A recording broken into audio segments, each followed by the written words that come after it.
You have built your niche in land investing.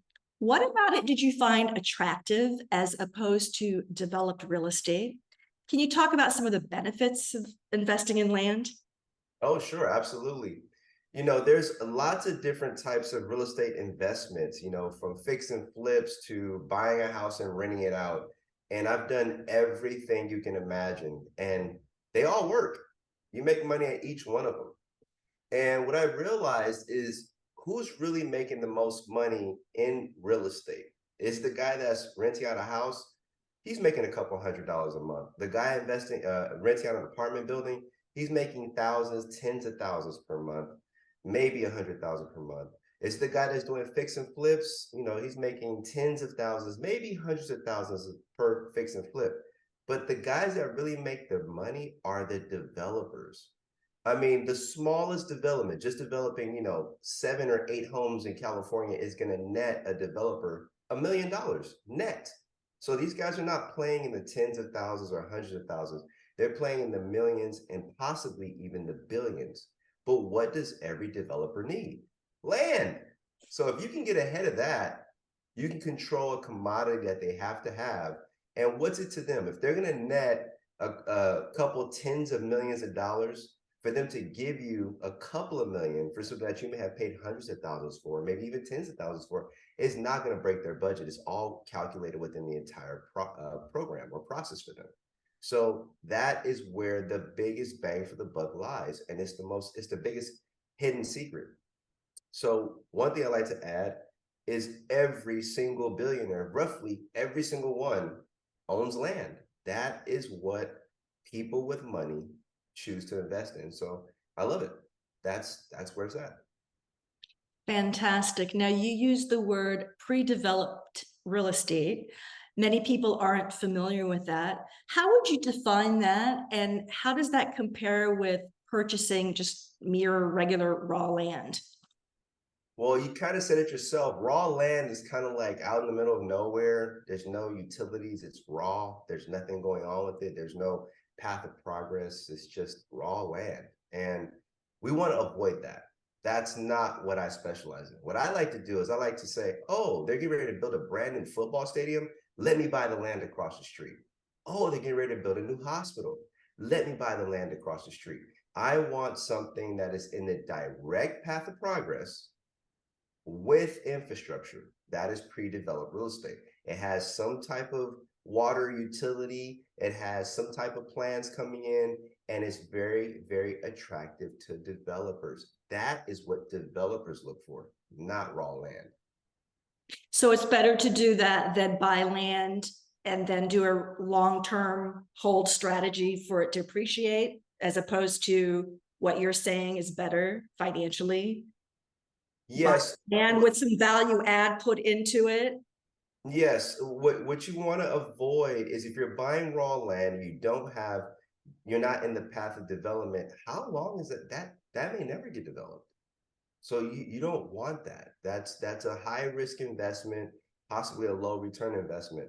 But if you're right near a massive set of new developments and you're in the booming area of the market or in the real estate market, that becomes extremely valuable and extremely valuable quickly. So that's what we want to stick to. We want to avoid the raw stuff. We want to get into the pre-developed stuff. Okay. So how does a person get ahead of the competition? I'm sure everyone's looking at the land around a hospital about to be built or a football stadium about to be built. Do you go to zoning? How do you find out when these things are going to be built? Okay, so that can be quite the task sometimes. Okay, so there's at my level, at a professional level, there's a couple tricks that I have that I'll share in a moment. But just getting started, you would be surprised how often people around town have heard of the new train that's coming in, the new high-speed rail system that's coming in, and all the stations it's going to stop at, the new uh, uh, or the new amusement park that's coming in. So they'll see that and they'll just continue to go past that information, or they will ignore that information, or when is it going to happen, or Are they actually building that, whatever that thing is that's going to be very valuable or increase values in the area? And people will just drive past that. So we want to make sure that we don't do that. That's the first step, is paying attention to what's being developed. Okay, so if something's being developed, start looking into it and take it seriously. Just because you don't see the football stadium or the amusement park breaking ground yet, if you know they're in talks about it, that means they've already spent tens of millions of dollars possibly to get to that point. They've had to acquire the land. They've had to entitle the land, which is to do all your engineering reports, get all your permits approved, architectural design. They spent money, and the only way to get it back is if they develop it. So once we start to hear the talks about this may be happening, or this is in the works, or this just got approved, you want to really start looking at the properties around it quickly. And that's really the time to get in. Often people wait until the development's already there, and then the opportunity is just too late at that point. So that's what you want to do, is look for that.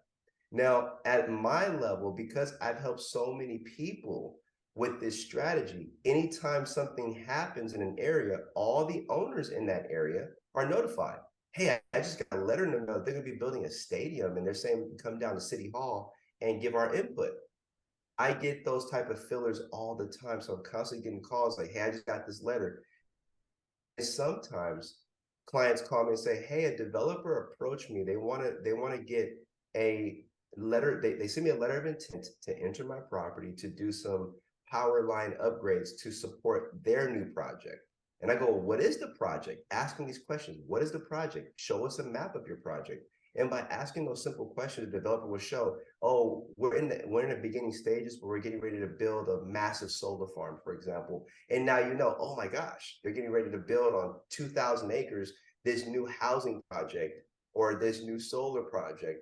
And now you're aware of what's happening before everyone else. And that's incredible to be able to be in that position. Now, as someone who buys land near the area, who entitles it? The landowner or the builders coming in? Who's that left to? Well, it could be either one. So there are people that specialize in just entitling a property.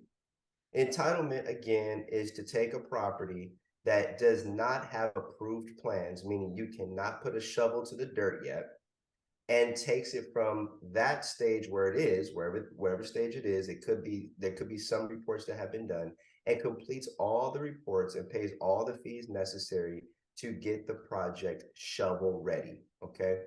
Now, there's some people that will buy a property that's in a very hot part of town, get it fully entitled, and flip it. They sell it right away to a developer, because the developer doesn't have to wait a year, 2 years, 7 years to get the property entitled. So they will pay a premium. So usually when you take a property and you entitle it, it forces the value to appreciate by 300 to 400% of what you bought the property for. So there are people that do that, and they're in and out quick. They're in and out within 3 to 4 years, and they're making 300 to 400% on their money. Now, you can always not do anything. You can buy the hot property that's right next to the major thing that's coming into town. And now developers will come in, they will buy it from you and then entitle it at their time. Okay, if you're truly in a hot area, what's the bad property to buy? What's the property that people don't want? There is not one if you're in a really hot area, and that developers are going to be jumping over it, jumping over each other, fighting over each other, a bidding war to get the property that's right across the street from the new Disneyland or whatever it might be. Okay. So that's what you want to look for. So is there more appreciation when you get to that point as opposed to just flipping it? Yes, there is more appreciation as you go through the process of, let's say, development around you. Okay. The value of any property, or the value of any pre-developed real estate, is the sum total of all the value around it. So if you buy a property, you're buying pre-developed real estate, a property that needs to be developed into a building, and it's, let's say it's zoned for a hotel, and there are 2 new hotels that have come within a mile of your property. Your property is going to go up in value. But let's say that there's 6 hotels or 12 new hotels. The more development that there is, the more value that has been spent in the area, the more your property is worth, and you're not doing anything at all. No tenants, no toilets, no headaches. The property is just going up simply because of all the development going on around you. And there is a term for that. It's called unearned increment. Your property increases in value and you've done nothing to earn it. Unearned increment. Fantastic. Now, what are some of the mistakes people make with buying land that they should avoid? There are a lot of mistakes, actually. There's a lot of pitfalls to buying land. It's never what you see that gets you, it's like what you don't see. Does the land have some type of contamination? Is there a cloud on title? For example, was there a couple that was married, but the guy or the lady that bought the property bought it as a single person, although they were married, and then they got a divorce, and then now it's like, did the other spouse have rights to half of that property, or was the land not legally subdivided? Maybe it was subdivided 40, 50 years ago, and a parent said, hey, son, you own from the tree over to the river, and daughter, you own from the river over to that rock, or something to that effect. I mean, literally, there was a time where you can subdivide a property on a napkin. So you have to know, is this legally subdivided? There's a bunch of different pitfalls. And what kind of zoning do you have? You don't want to buy something that could potentially be rezoned for open space use. There are several areas that have been rezoned for open space use because they've done environmental studies that show if this area would be developed, it would destabilize this particular species or this type of animal from this particular area. So you have to be very much in sync with that. So I just rambled off about 7 or 8 different things, and I'll say there's probably maybe about 30 or maybe more. I think our checklist is just over 40 items long of what we look for to make sure that we're not getting into a deal that isn't right. Yeah, it's a very thorough checklist. It's just like buying a house that's been built. So, yeah. Yeah, and the house that's been built has had many eyes on it. It's already gone through the developer. He's had his eyes on it, the architect, the engineer for the city. Several different people have had their eyes on it. A piece of land, maybe in the last 100 years, it's sold 3 times. It's not many people looking at it. So any problems with it is you really have to understand the mechanics of it to make sure that you're getting a quality property that is not going to have a barrier to development. Fantastic. Now, if you buy a piece of land and you're waiting for the developer to come or to appreciate, can you lease the land? Can you get cash flow from it? Sure. There's a lot of different strategies, exit strategies, different types of strategies that you can use. You can always take on a partner. Your property is appreciating in value. You can always say, hey, I'll give you 25% of my land. Just start making payments to me of $500 a month every month. And after X amount of years, you own this 25%. You can also do stuff like joint ventures. You can talk with a developer. Hey, why pay all this money buying my land from me? I'll give it to you for free and you develop it at no cost to me, and we can split the profits 50-50. Now, why would a developer do that? Do you know that developers don't really have to spend any money? Think about it this way. The developer is required to own the land for free and have it fully entitled at his cost, meaning he's got the permits in his hands. That means that he's paid the engineers already, he's paid the architects, he's paid the city for the permits, okay? He's got to have those 2 things, the land free and clear and the entitled property, or have the property entitled. Once he has those 2 things, he can get a loan from the bank to develop everything. So what is he really spending if you're giving him the land for free? He's just paying for the entitlement cost, okay? That could be hundreds of thousands or something like that. And then he can go off and borrow millions or tens of millions, which doesn't cost him anything. And now he can start to pay his people.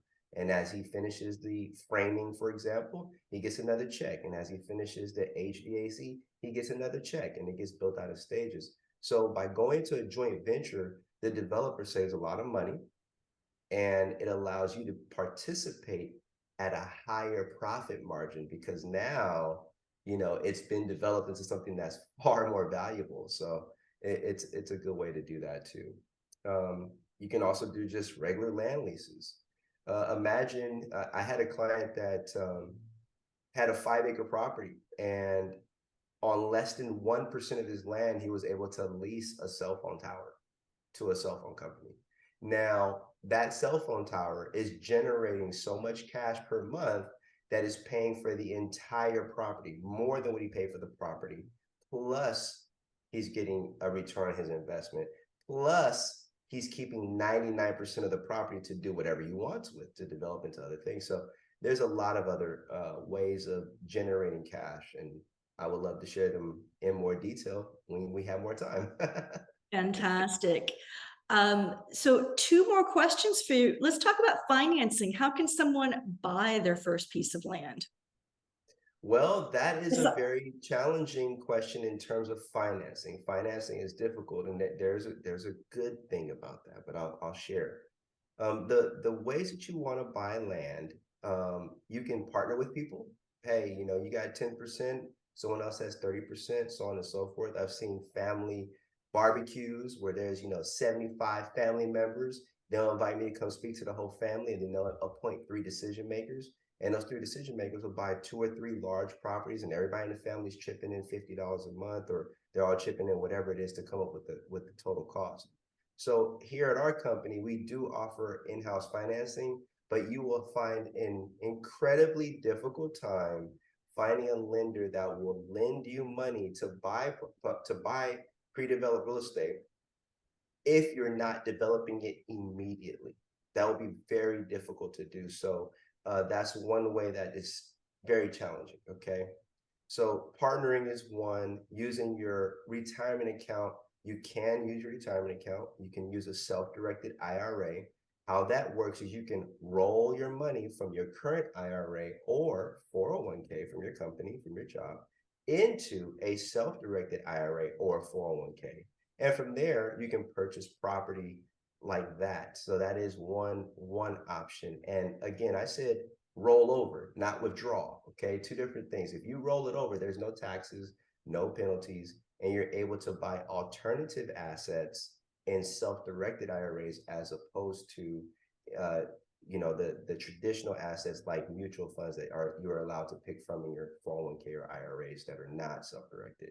So it has been an interesting change where companies that only offer traditional investments, such as mutual funds and bonds, they will call themselves now self-directed IRAs, but they're not. They're just saying, oh, you can pick from one of these 20 options. That's not self-directed. Self-directed allows you to buy a lot of things, and land and real estate is one of them. So that's in your own control. Yeah, you have your control over it. Absolutely. So it's a fantastic way of doing that. And not only can you buy with partners or using your IRA, but you can combine them. And that becomes very powerful because you can have, your IRA put in 10%, you put in 10%, your aunt puts in 10%, your aunt's IRA puts in 10%, and next thing you know, you're able to buy a lot larger property. So definitely a strategy to look into. Great. Now let's talk about your company a little bit. You mentioned you lend money to buy land. What other products and services does your company offer? Well, we do all the homework. So when you come to us, you're getting a lot more than what you want. You're going to get a lot more. So the level that we understand the development process, I would say less than 2% of the world will want to understand the development process to that level. And when you work with us, you're getting that data. It's a very quick, hey, what about this? The answer is immediate. There is no, we know, we understand what's going on, how it works. And we've done this time and time again. Our company's been around for over 50 years. So even before I was alive. So it's been an honor for me to be able to represent this company and to help people to invest in this type of strategy. So you're getting a lot. That's the main service, is that research And we have a lot of after sales services. We are the only real estate company in the world that holds a red carpet event. It is the Grammys for real estate. So a lot of times the award winners out are our clients because we have positioned them that well.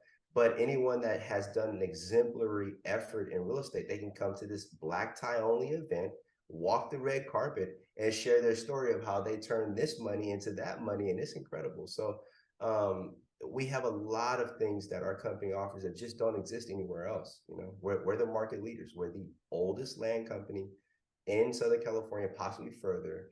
And any other land company in the area has done business with us at some point. And again, we are the oldest. So we are the market leaders. So that's what you're getting when you work with us. You're getting the best of breed for the nation, possibly the world. We are very good at what we do. So yeah. Fantastic. And how can our listeners get in touch with you? Well, they can visit rtaland.com. They can give us a call at 844-RTA-LAND. That's 844-RTA-LAND, 782-5263. Yeah.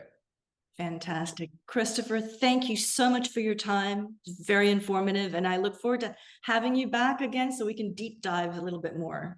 Definitely. I would love to have it. Thank you, Aisha. Have a good one. Thank you very much. All right.